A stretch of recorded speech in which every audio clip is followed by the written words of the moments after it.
नमस्कार दोस्तों।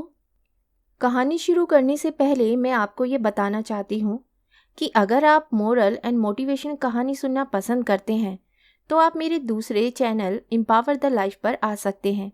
आपका वहाँ स्वागत है। द गोल्डन स्टोरीज में आपका स्वागत है। आइए सुनते हैं एक और कुंती का शेष और अंतिम भाग।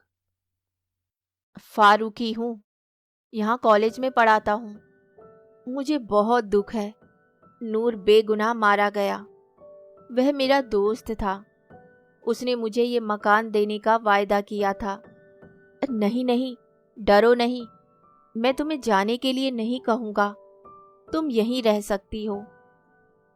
मैं पूरी तरह मोहताज बनी आंखें फाड़े फाड़े छत की ओर देखती रही। मैं जानती थी मैं खूबसूरत हूँ और जवान हूँ। इन 2-2.5 वर्षों में मैंने क्या कुछ नहीं भोगा, लेकिन यौवन का ज्वार तो जैसे मेरे शरीर में अड़ी मारकर बैठ गया था। मौत बार बार पास आकर लौट जाती थी। इस बार भी लौट गई। मैं एक जिंदा लाश की तरह जीती रही। मेरे दोस्त, आपने नर नारी की समानता के लिए एक दूसरे के आकर्षण से मुक्ति की बात कही है, पर क्या आप विश्वास करेंगे कि प्रोफेसर फारूकी के इसी आकर्षण ने मुझे एक बार फिर जीवन दान दिया। एक बार फिर मेरे अंगों से वसंत की बहार बहने लगी। हर औरत के अंदर में बराबर एक मर्द रहता है। फारूकी सचमुच मर्द था और उसने मेरे साथ निहायत शरीफाना बर्ताव किया। उसने मेरे दोनों बच्चों को किसी तरह का अभाव नहीं खटकने दिया। मोहब्बत और इंसानियत की हवा पाकर वे जैसे पनप उठे और पनप उठा मेरे अंतर्मन। दिलों का रिश्ता शरीर के रिश्तों से जुड़ गया। उसने मुझसे बाकायदा निकाह किया और मेरा नाम सुरैया रखा। चौथा पुरुष था वह मेरे जीवन में। आपने लिखा है, पश्चिम की नारी सहज भाव से कह सकती है, मेरा चौथा पति। प्राचीन भारत में भी शायद कुंती ने कहा होगा, इंद्र मेरा चौथा पुरुष है। और द्रौपदी तो एक समय पर 5 पतियों की प्राण लल्लभा थी। वे सब हमारी प्रातः स्मरणीय पूज्या हैं। लेकिन क्या मैं कभी कह सकूंगी फारूकी मेरा चौथा पुरुष था? मैं चौथी बार मां बनने जा रही हूं। समय के प्रवाह में नर नारी के संबंध कहां से बन गए। मैं फिर उलझने लगी तर्कजाल में, लेकिन एक बात मैं पूरे विश्वास से कह सकती हूँ, यदि मैं अपने पहले पुरुष के साथ रहती तो मेरे चौथी बार मां बनने का आनंद और उल्लास से वातावरण महक उठता। आशीर्वादों की वर्षा होती मुझ पर। मातृत्व के गौरव से मेरा भाल चमक उठता। मां मैं अब भी बनती थी, पर गौरव करने लायक कुछ नहीं होता था। होती थी एक विवशता जन्य उदासीनता। लेकिन मुझे ये स्वीकार करने में आज तनिक भी लज्जा नहीं है कि उस पठान को छोड़कर, जिसका मैं नाम तक नहीं जानती, नूर और फारूकी दोनों ने मुझको प्यार दिया। जब जब छा जाने वाले गहरे अवसाद के बावजूद मैंने उस प्यार को जिया। मन की उन बातों को छिपाने का आज कोई कारण नहीं है। किसके लिए छिपाऊंगी इस दुचित्तेपन को? मनुष्य केवल अपनी आंतरिक शक्ति के सहारे नहीं जीता, बल्कि उसे उस शक्ति की भी आवश्यकता होती है जो दूसरों की हमदर्दी से मिलती है। लेकिन यह आनंद भी स्थायी नहीं हो सका। अचानक एक दिन फारूकी घबराया हुआ आया। बोला, सुरैया, दुश्मन कामयाब हो गए। मुझे यहाँ से दूर एक कॉलेज में बदल दिया गया है। मुझे आज ही जाना होगा। हठात जैसे मैं खोलते कड़ाई में गिर पड़ी। चीख उठी, नहीं, नहीं, मैं अकेली नहीं रह सकती, मैं तुम्हारे साथ चलूंगी। पर मैं कैसे जा सकती थी? मैं अभी अभी चौथी बार प्रोफेसर फारूकी के बेटे की माँ बनी थी। उस रात हम सो नहीं सके, तमाम समय उसे बीतते देखते रहे और वह सांत्वना देता रहा। सवेरा होते ना होते वह चला गया। जाते समय उसने सच बात बताई, मैं जानता हूं यह सब जालसाजी है, मुझसे ये मकान छीन लिया गया है, मुझ पर यह इल्जाम लगाया गया है कि मैंने नूर को मारकर उसकी बीवी को नाजायज तौर पर रखा हुआ है और कि तुम हिंदुस्तान से भगाई हुई एक हिंदू औरत हो। मैं परदेसी हूं, सब हाकिम उनकी तरफ हैं, लेकिन मैं आऊंगा, मैंने तुम्हारे लिए सब इंतजाम कर दिए हैं, आया आती रहेगी तब तक। उसने अंतिम बार मेरा चुंबन लिया और देर तक मेरी उंगलियों को पकड़ मेरी आंखों में झांकता रहा। उस दृष्टि से बहते प्यार, दर्द और क्षमा की एक गुनगुनी धारा ने मेरे बांध को तोड़ दिया। उसके जाते ही मैं सिसकने लगी। तीसरे दिन जब मैं अपेक्षाकृत शांत थी, मैंने मुजफ्फर को अपने सामने पाया। उसकी आंखों में शरारत थी और होठों पर थी मंद मंद मुस्कान।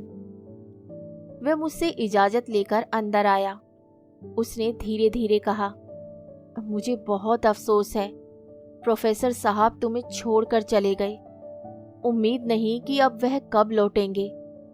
क्या तुम हिंदुस्तान जाना चाहोगी? मैं एक बार फिर जिंदा लाश में बदल चुकी थी। फिर भी मैं झूठ नहीं बोल सकी। कई क्षण देखती रही उस पुष्ट कंधे वाले पंजाबी युवक को। फिर बोली, मैं कहीं नहीं जाना चाहती, बस मरना चाहती हूँ। वह मुस्कुराया, ठीक है, मैं 2 दिन बाद तुम्हें अपने गांव ले जाऊंगा। वहां तुम्हें जाहिर करना होगा कि तुम हिंदुस्तान के लोगों से सताई हुई एक मुस्लिम खातून हो। मुझे ऐसा लग रहा था जैसे कहीं बहुत दूर से आकर ये शब्द मेरे मस्तिष्क में केंचुए की तरह रेंग रहे हों। सुनती हूँ केंचुए बहुत बढ़िया किस्म की खाद बनाते हैं। मैं तो नहीं नहीं नहीं, शायद मैं भूली। मैं शायद तब खाद बनकर ही रह गई थी, बढ़िया किस्म की खाद जिसमें से बदबू नहीं उठती। काश मुझ में से बदबू उठ सकती। प्यारे दोस्त, एक दिन सचमुच मैंने अपने आप को एक छोटे से खुशहाल देहात में पाया। वहां स्त्री पुरुष सब मिलकर खेती करते थे और फिर हीर रांझा के गीत गाते। कितनी मस्ती थी उस आलम में। वहां की सुहानी धूप तक हमसे लिपट लिपट जाती थी। बचपन में माँ बाप के साथ ऐसे ही देहातों में रहते हुए मैंने ना जाने कितने सतरंगे पहने देखे थे।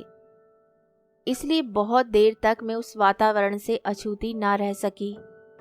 बयार की मादकता ने मेरे उभारों को फिर से आकर्षक बना दिया।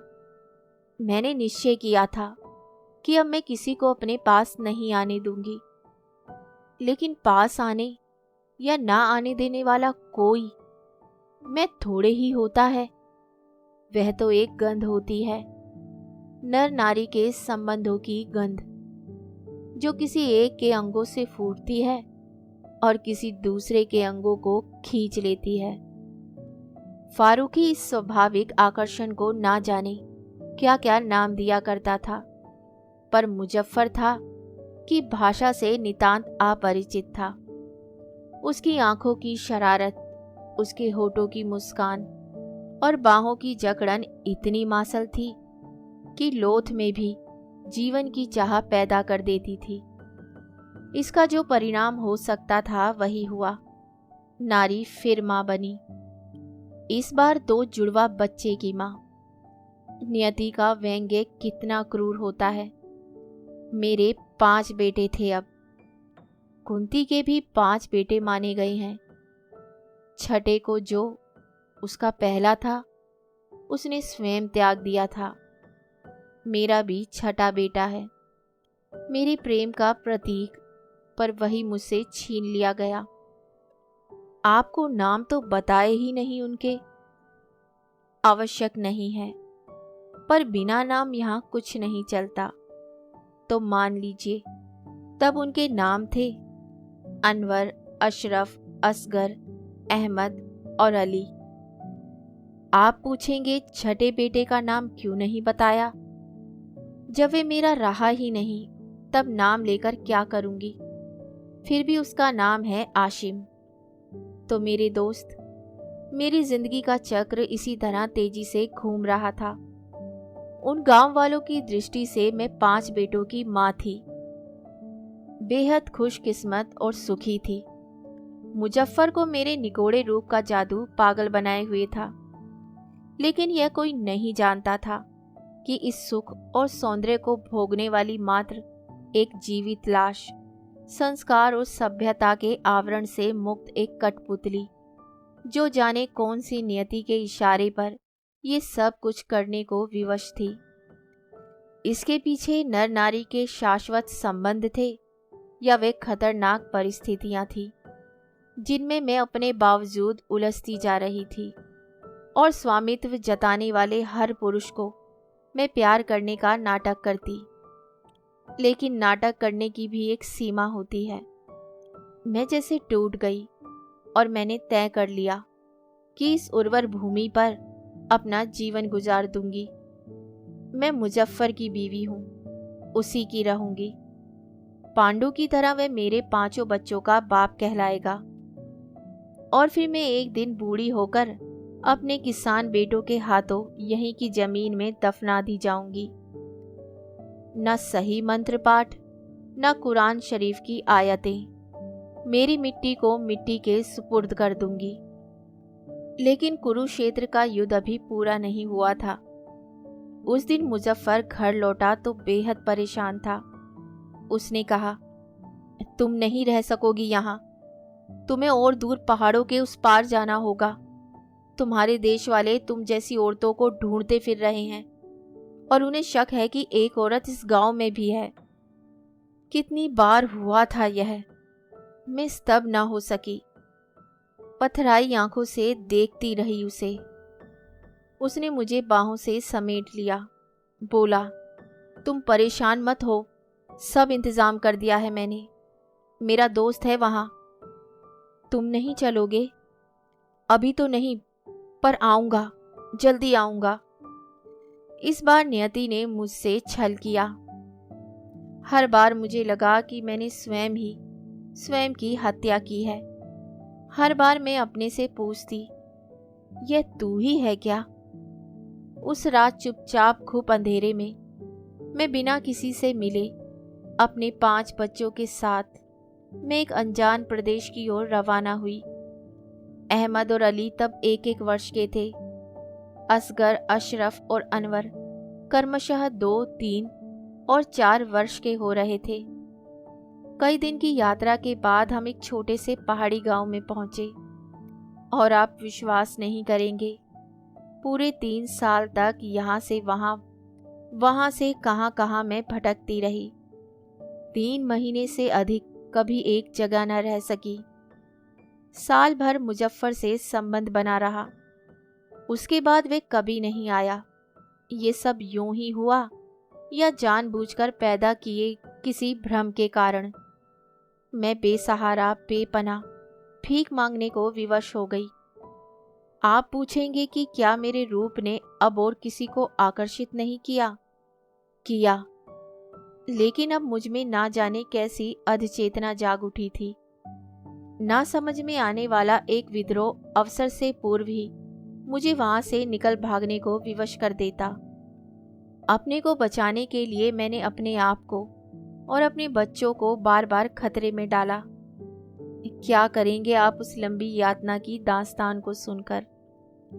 इतना ही जान लीजिए कि मुजफ्फर का घर छोड़ने के 3 वर्ष बाद मैंने अपने को पेशावर में पाया। तब ना मेरे पास रह गया था रूप, ना यौवन, लेकिन चलते रहने की एक अदम में लालसा अभिशेष थी। जीने की लालसा जो हर खतरे को मोहक बना देती है, या कहूँ कि हमेशा खतरनाक परिस्थितियों से जूझते जूझते मेरी ताकत निरंतर बढ़ती जा रही थी। जीवित रहना भी कितना विलक्षण है। मेरे दोस्त, वहीं वह अघटित घट गया जिसको ना घटने देने के लिए मैं अब तक भागती रही थी। अनवर अब 7 वर्ष का हो रहा था। दुख और कष्टों के इस पारावार ने उसमें अद्भुत संवेदना भर दी थी। वह अनचाहे जालिम बाप का बेटा था, लेकिन वही मेरे पांवों के कांटे निकालता था, भीख मांग लाता, मौका पड़ने पर छोटे मोटे काम वही कर लेता। कहाँ से आई उसमें यह चेतना? कैसा है ये प्यार और नफरत का आल जाल, अनबुझ, अनचाहा। लेकिन कुछ भी हो, वह मेरा हमसफर बन गया, एक ऐसा सफर का साथी जिसके अगले पड़ाव का हमें कुछ पता नहीं होता। मेरे दोस्त, जिस डर से मुजफ्फर ने मुझे पहाड़ों में छिपाया था, पीछा करते करते वही डर यहाँ आ पहुंचा। हिंदुस्तान के लोग इस इलाके में विशेष रूप से सक्रिय थे। नियति भी कैसे कैसे खेल खेलती है। उसने एक दिन अनवर को उन्हीं के पास भेज दिया। वह नहीं जानता था कि मैं कभी हिंदू थी, लेकिन उससे बातें करते करते उन्हें जब पता लगा कि हम कई वर्ष से भागते फिर रहे हैं, तो उन्हें शक हो गया। वही शक उन्हें मेरे पास खींच लाया। आश्चर्य, उनके पास मेरा चित्र था और पूरा परिचय भी। मेरी आंखों ने मुझे यहाँ भी धोखा दिया। उन्होंने सुरैया के वेश में प्रतिमा को पहचान लिया। मेरे हाथों में से एक और जिंदगी रेत की तरह फिसल गई। एक बार मैंने फिर मरना चाहा कि सब बच्चों को लेकर नदी में कूद पड़ूं, पर हुआ कि मैं क्रोध से भभक उठी और मैंने अनवर को बुरी तरह पीट दिया। वह बिलबिलाता रहा और सुबकियों के बीच कहता रहा, अम्मी, अम्मी, मैंने उन्हें कुछ नहीं बताया था, कुछ भी नहीं, सच अम्मी। उस रात उस मासूम बच्चे को छाती में समेटकर मैं कितना रोई। कोई ले सकेगा था मेरे उस जलते आंसुओं की। प्यारे दोस्त, प्रतिमा से सुरैया तक की यह यात्रा नारी होने की त्रासदी की यात्रा है। नर नारी के संबंधों के नारी के हिस्से में त्रासदी ही तो आती है, जो बार बार उसे उसकी अपनी धुरी से उखाड़ फेंकती है। कहानी का अंतिम पर्व आ पहुंचा है। एक दिन पाया कि मैं इस नारी निकेतन में हूँ, अर्धमृत, अधड़, चिथड़ों में लिपटी एक लाश। कितनी जीवन जी चुकी थी मैं। शायद अब यह अंत था, ऐसा अंत जो अनंत है। मैं फिर प्रतिमा बन गई, पत्थर की प्रतिमा, जिसका एक एक अंग तोड़ दिया गया है, जिसकी आत्मा में 1000 छेद हैं, जो इस देश की भाषा में पापिष्ठा, दुराचारणी और कलंकनी है। और उसका सबूत है ये मासूम बच्चे, जिसको मैंने अपने शरीर को टुकड़ों में बांट बांट कर जन्मा है और जिन्हें इस आश्रम में नए नाम दिए गए हैं। वे अब अनवर, अशरफ, असगर, अहमद और अली नहीं हैं, अनिल, अशोक, असित, अमित और अजीत हैं।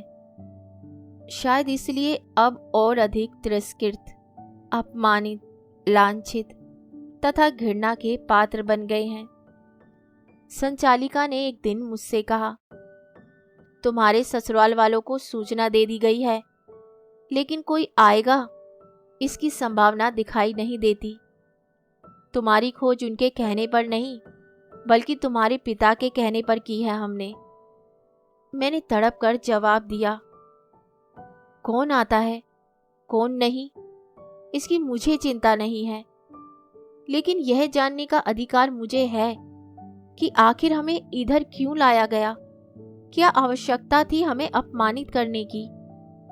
संचालिका मुस्कुराई, बोली, देश की प्रतिष्ठा का प्रश्न था यह।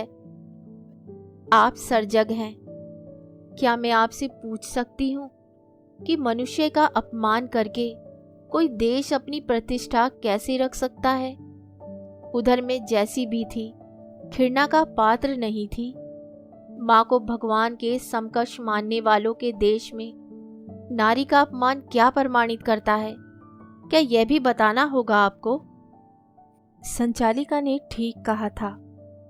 कोई नहीं आया मेरी ससुराल से, आए बस मेरे पिता। लेकिन मिलने का साहस वह भी नहीं बटोर सके। मेरी बातें सुन चुके थे ना। अपनी पापिष्ठा बेटी से आंखें कैसे मिलाते? संचालिका ने बताया कि वे दूर से ही देखते रहे, रोते रहे, फिर वहीं से लौट गए। बाद में उन्होंने 1000 रुपया मेरे लिए भेजा था, फिर मैं किसी गांव में जाकर रह सकूं और अपने पैरों पर खड़ी हो सकूं। आवश्यकता पड़ने पर और भी भेजते रहने का आश्वासन दिया था, लेकिन वे नहीं चाहते थे कि मेरी माँ मेरे बारे में कुछ जाने। सुनकर मैं हंस पड़ी थी। अब मुझे रोना नहीं आता था। पंडित लोग इसे योग की स्थिति बताते हैं। सिद्धावस्था यही नहीं है क्या? शास्त्र तो मैंने सुना था, यह भी कहते हैं कि आदमी कुछ नहीं करता, प्रकृति उसे अपने काम में जोत देती है।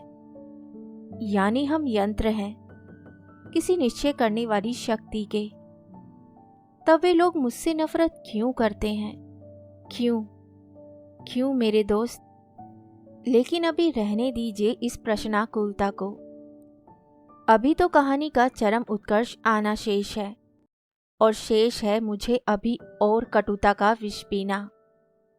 हर दूसरे तीसरे दिन मैं अनुभव करती कि कोई चुपचाप मुझे और मेरे बच्चों को देख रहा है, चुपचाप संचालिका से बातें कर रहा है। एक दिन संचालिका ने मुझसे पूछा, तुम यहाँ से कहीं जाना चाहती हो? मैंने एक क्षण उनकी ओर देखा, फिर यंत्रवत बोली, हाँ। उन्होंने कहा, मैंने तुम्हारे लिए दूर एक पहाड़ी गांव में रहने का प्रबंध कर दिया है। वहां के स्कूल में तुम पढ़ा सकोगी। गृह शिल्प में तुम निपुण हो, गांव की महिलाओं को प्रशिक्षित कर सकती हो। लेकिन तुम इन बच्चों को कैसे पालोगी?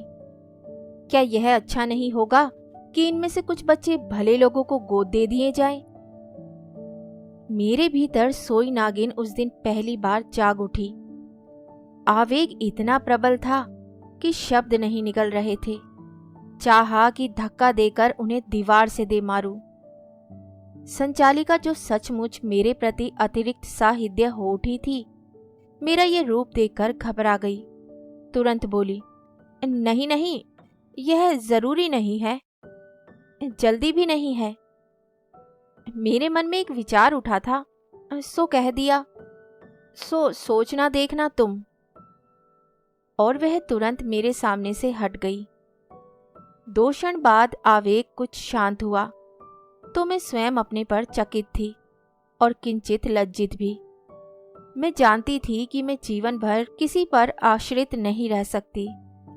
कुछ ना कुछ प्रबंध मुझे करना ही होगा। गांव जाने के लिए मैं इसलिए तैयार थी कि मैं अपने तथाकथित परिजनों से अब और अपमानित नहीं होना चाहती थी। पिताजी से दान लेना स्वयं अपना अपमान करना था। दुर्बलता के किन्हीं क्षणों में चाहा था कि उन्हें पत्र लिखूं, याद करूं लाड़ प्यार के उन दुर्लभ क्षणों की। फिर सोचा कि जो संस्कारों की जड़ता को तोड़कर मेरी वेदना में सहभागी नहीं हो सकता, उसको पीड़ा पहुंचाना आत्मपीड़न ही नहीं होगा क्या? मैं गांव चली जाऊंगी और अपनी संतान को पालूंगी स्वयं। प्यारे दोस्त, मैंने आपको बताया ना, जो पाप और पीड़ा की राह आया और जिसकी हत्या करनी चाहिए, मैंने, वही अनवर यानी अनिल मुझे सबसे अधिक प्यार करता है। मेरी सारी घृणा पी गया है, वह नीलकंठ महादेव की तरह। ऐसे बर्ताव करता है जैसे वही मेरा गार्जियन है। पूछता है कभी कभी, अम्मी, ये सब हमें क्यों देखते हैं? आयु के 8वें वर्ष में ही विधाता ने कितना बोझ रख दिया इसके कंधों पर। इसके विपरीत नूर का बेटा अशरफ, जो अब अशोक है, बेहद उदंड है। हर समय किसी न किसी से फौजदारी करने पर तुला रहता है, लेकिन पढ़ने में बहुत होशियार है। असगर उर्फ असीत सचमुच शायर का बेटा है। 6 वर्ष का हुआ अभी, पर न जाने कहाँ खोया रहता है। कभी कभी उनिंदी आंखों से मुझे ऐसे देखता है कि मेरे दिल में फारूकी की याद कसक उठती है। कितनी यादें, कितने मंजर, किसको भूलूं, किसको याद करूं। मुजफ्फर शायद मुझे अब भी ढूंढता फिरता होगा, कहीं अपने बच्चों का दावा करने ना आ पहुंचे। उसके दोनों बच्चे अहमद और अली, जो अब अमित और अजीत के नाम से पुकारे जाते हैं, अपने पिता के बारे में कुछ नहीं जानते। कभी कभी पूछते हैं, सभी पूछते रहे हैं, और मैं झूठ बोलती रही हूं। किसी को कभी मैंने सच नहीं बताया। सच कुछ होता है क्या? किसी सच को नापने का यंत्र अभी तक कोई वैज्ञानिक नहीं बना पाया है। स्कूल के रजिस्टर में माँ का नाम कभी नहीं लिखा जा सकता। अनिल, अशोक, असित, अमित और अजीत का कोई बाप है? नहीं है, तो अशरफ, असगर, अहमद और अली के हैं। अनवर के बाप को तो कोई जान ही नहीं सकेगा। कैसा अच्छा था उपनिषद काल का भारत। उस काल के परम तत्ववेता सत्यकाम की दासी माँ जबाला ये कहने का साहस रखती थी, मैं नहीं जानती कि तुम्हारे पिता कौन थे। तुम मेरे बेटे हो, मेरा ही नाम लिखा दो गुरु के रजिस्टर में। और तब सत्यकाम का नाम हुआ सत्यकाम जाबाल। क्या आज मेरे बेटों को यह अधिकार मिल सकता है? क्या वे गर्व से सिर उठाकर कह सकेंगे कभी, हमें नहीं पता कि हमारा पिता कौन था, हम माँ का नाम जानते हैं और उनका नाम है प्रतिमा। वही लिख लीजिए अपने रजिस्टर में। मातृत्व को नारी का चरम सौंदर्य माना गया है। वह मुझे मुक्त कंठ से मिला है। किस ओर से मिला, यह प्रश्न गौण है। इसे एक और दृष्टि से भी देखिए। आर्य परंपरा में माँ का पद सर्वोच्च है, इसीलिए तो उसे जहर भी सबसे अधिक पीना पड़ता है, नारी होने के अपमान का जहर। मुझे कहने दो मेरे दोस्त, जिसे सबसे अधिक अपमानित करना होता है उसे ही सबसे सुंदर विशेषण दिए जाते हैं। बलि के बकरे को हृष्ट पुष्ट नहीं करेंगे तो कौन खरीदेगा उसे। आपने नर नारी के संबंधों के सौंदर्य में इस तथ्य की चर्चा नहीं की है, पुरुष है ना अंततः। आप सोचेंगे कि मैं इतनी क्रूर क्यों हो उठी हूं। उस दिन तब वर्षा हुई थी। वातावरण एक सौंधी सौंधी गंध से महक रहा था। मैं अपने कमरे की खिड़की को खोलने के लोभ का संवरण ना कर सकी।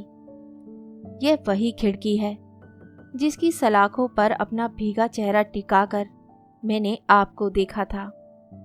उस दिन देखा किशोर होते एक बालक को, स्वस्थ, सुंदर, स्कूल की शुभ्र श्वेत पोशाक, पीठ पर बस्ता। धीरे धीरे चौकन्ना सा वह आश्रम के मुख्य द्वार तक आया और वहीं से उचक उचक कर मेरी खिड़की की ओर देखने लगा। मैं चौंकी। मेरा कौतूहल जाग आया।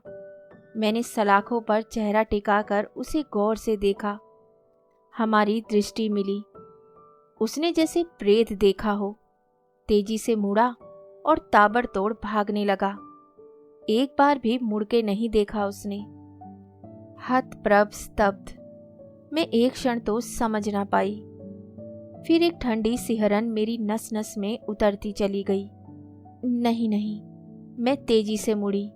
अनिल सामने आ गया। मेरी ओर उसने देखा। चेहरे पर प्रश्न उभरा। क्या है मम्मी? कुछ नहीं, कुछ नहीं बेटे। मैंने अपने को सहज लिया, पर भीतर। एक बात बताऊं मम्मी, क्या बात? मैं फिर सिहरी। मैं बताना भूल गया था, अपराधी की तरह उसने कहा। कई दिनों से एक लड़का यहाँ आता है। यहाँ तो बहुत लोग आते हैं, लड़के भी आते हैं उनमें। तुम किस लड़के की बात कर रहे हो? वही जो अभी आया था। वही? मैं सिहरती सिहरती फुसफुसाई। वही? अनिल कहता रहा। वह बहुत अच्छा है, उसने मुझे चॉकलेट दिया था। उसने पूछा था, यहाँ कोई प्रतिमा रहती है? मैंने एकदम कहा, हाँ, अब मेरी अम्मी का यही नाम है। उसने पूछा, अब यह नाम है, पहले नहीं था? मैंने कहा, पहले तो उनका नाम सुरैया बेगम था, जैसे मेरा नाम अनवर था, अब मैं अनिल हूं। वह बोला, तब वे और कोई होंगी, लेकिन क्या तुम मुझे उन्हें दिखा सकते हो? मैंने कहा, हाँ हाँ, उस खिड़की वाले कमरे में रहते हैं हम, आओ मेरे साथ। ना जाने वह कौन सी मैं थी जो ये सब सुन रही थी, और ना जाने वह भी कौन सी मैं थी जिसने पूछा था। उसका नाम जानते हो? हाँ हाँ, आशिम है उसका नाम। मैं दोनों हाथों से दीवार ना थाम लेती तो निश्चय ही गिरकर बेहोश हो गई होती। पसीने से तर हो आई थी। अनिल ने सहज भाव से पूछा, तुम उसे जानती हो अम्मी? मैंने तीव्रता से प्रतिवाद किया, मानो चीख उठी हूं। नहीं नहीं, मैं किसी को नहीं जानती यहाँ। अनिल ने अब मेरी ओर देखा। मेरे श्वेत हो आए चेहरे को देखकर घबरा गया। वह बोला, तुम्हारी तबीयत खराब है अम्मी, तुम लेट जाओ। बेचारा अनिल, क्या बताऊं उसे? अपने को बटोर कर इतना ही कहा, नहीं बेटे, मेरी तबीयत ठीक है, लेकिन तुम अब उससे बात मत करना। हमें अजनबियों से दोस्ती नहीं। मैं अपना वाक्य पूरा नहीं कर पाई। उसने दीर्घ निश्वास खींचकर कहा, अच्छा। उसका यह अच्छा शब्द सुनकर मुझे आपकी याद आ गई। आपने भी तो उस दिन इसी तरह कहा था, अच्छा। पर कहाँ आप, कहाँ ये बच्चा? मैं पागल हो उठी। उसके मुंह से यह शब्द सुनकर मैंने चाहा कि दोनों हाथों से उसका गला घोटती रहूं, लेकिन हुआ यह कि मैंने खींचकर उसे अपनी छाती में भर लिया और अपने को और रोकने में असमर्थ हो फूट फूट कर रोने लगी। जानते हो, 2 क्षण बाद मुझे क्या लगा था? लगा था कि वह अनिल नहीं है, आशिम है, और मैं ताबड़तोड़ उसका मुंह चूम रही हूं। कई दिनों तक मैं सीखचों पर मुंह टिकाए उसी दिशा में टकटकी बांधे देखती रही, पर वे फिर नहीं आया। आया एक सपना। भटकते भटकते किसी शानदार बंगले में पहुंच गई हूं। कैसी अय्याशी, कैसी प्रचुरता, पर ये चीख कैसी है? किसी बच्चे की मौत की चीख। भागी भागी मैं अंदर गई। देखा कि एक क्रूर युवक 8-9 वर्ष के एक बच्चे को बैतों से पीट रहा है। कमबख्त, अगर अब कभी उधर पैर भी रखा तो जमीन में गाड़ दूंगा, बच्चा चीखा। नहीं नहीं, मैं नहीं जाऊंगा, मुझे मत मारो मुझे। पहचान लेती हूँ, वह क्रूर युवक मेरा देवर है। उसके पीछे खड़ी है मेरी सास। मैं तड़प कर आगे बढ़ती हूँ और युवक के हाथ से बैत छीन लेती हूँ। उस मासूम को क्यों मारते हो? अपराधी मैं हूं, मुझे मारो। वे सक पकाकर मेरी ओर देखते हैं, पहचान लेते हैं। दूसरे ही क्षण आशिम भागता हुआ मुझसे आ चिपकता है और मेरी बाहों में बेहोश हो जाता है। मेरी सांस चीख रही है, निर्लज्ज कलंकनी, तुझसे मरा नहीं गया। तेरी लाश पाकर हम कितने गौरवान्वित होते। तभी मेरी नींद खुल जाती है। अंधेरे में बार बार आंखें फाड़े देखती रहती हूँ, सोचती रहती हूँ, क्यों आदमी अपने से ही छल करता है, अपने ही मैं से अजनबी हो जाता है। जो नितांत मेरा अपना है, जो प्यार का प्रतिरूप है, उसी से वंचित हूं मैं। कारण कुछ भी रहा हो, कुंती कर्ण के पास जा सकी थी, पर मैं उसी दिन संचालिका के पास गई। मैं बोली, आप मुझे दूर किसी पहाड़ी गांव में भेज रही हैं ना? मैं तैयार हूं आज ही जाने के लिए, पर मेरे बच्चों को मुझसे अलग मत कीजिए। मैं उनका अपमान नहीं होने दूंगी। मेरे दोस्त, मैं अगले हफ्ते जा रही हूं, एक और जीवन जीने के लिए। ना जाने क्यों आपको देखने की चाह उभर आई है मन में। क्यों लगने लगे हैं आप अपने। इसी अपनेपन के कारण ही आपको दोस्त कहकर संबोधित किया है मैंने। मन दोस्त के सामने ही खोला जा सकता है। कैसा है ये अनोखा रिश्ता, सपनों में जुड़ा और आंखें खुली तो हाथ लगा एक विराट शून्य। फिर भी भरोसा है मुझे, और वह मेरे अंदर से आया है, बिना किसी दखल के। जिस घोर यंत्रणा और संत्रास के दौर से मैं गुजरी हूं, उसने मुझे यही संपदा तो बख्शी है। यह मेरे अंदर की गहराई में समा गई है।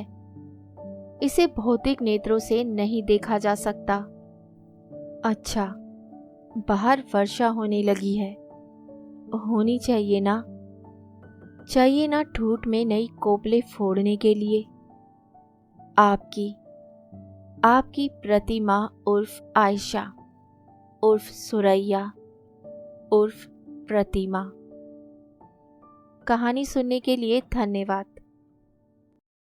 तो इसी के साथ मैं आपसे विदा लेती हूँ और कल फिर मिलती हूँ एक नई कहानी के साथ। तब तक के लिए अलविदा।